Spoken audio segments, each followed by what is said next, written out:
Sant Jordi arreplegades a casa.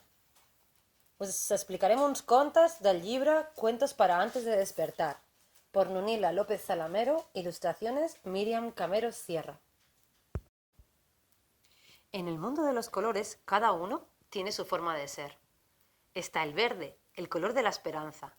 Cuando en el mundo de los colores las cosas se ponen mal, pero que muy mal, entonces llega el verde y les dice a los demás: no perdáis la esperanza. Si no la perdéis, seguro que podemos cambiar las cosas. Y al resto de los colores les entran de nuevo las ganas de luchar para mejorar el mundo. Y el verde es así de divertido porque vive en la hierba, en los mocos de las niñas y en las crestas de las punkis.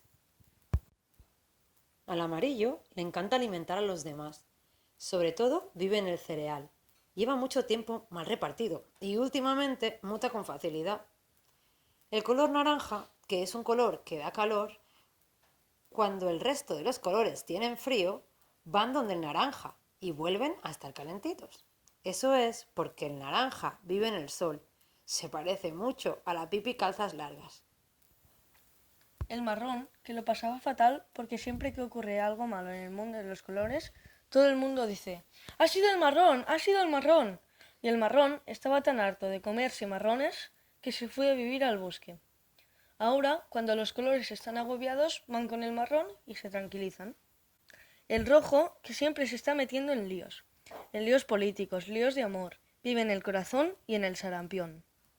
El blanco y el negro, que siempre van juntos, pegados culo con culo, se dedicaban a engañar a los demás. ¡Que viene el blanco! ¡Que viene el blanco!, decían. Pero el blanco se daba la vuelta y era el negro a quien veían. O al revés.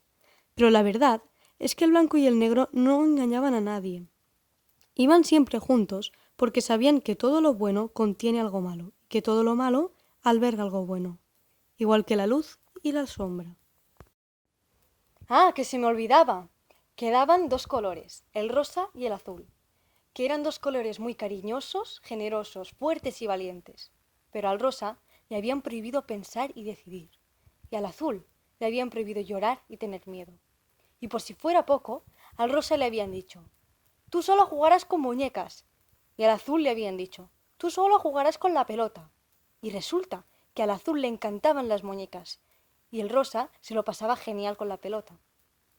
De manera que aprendieron a escaparse, a cambiarse los juegos, a poder llorar y a sentir miedo, a poder pensar. Pero entonces llegaban los incolores. La amargura les había borrado el color y se dedicaban a fastidiar y acosar al azul y al rosa. Tú, azul, no juegues más con muñecas, deja de llorar. Y tú, rosa, deja de ir al fútbol y deja de pensar. Vete a casa a limpiar. Y así muchos, muchos, muchos años. Tantos años que siglos, y tantos siglos que milenios. El rosa y el azul estaban asustados por los incoloros, cansados de no poder ser como les gustaba, hartos de que los trataran mal. Así que un día decidieron escaparse. Al azul le entró mucho miedo. ¡Nos van a pillar! ¡Nos van a pillar! Pero el rosa le dijo que no, no te preocupes. Se me ha ocurrido una idea genial. Vamos a mezclarnos.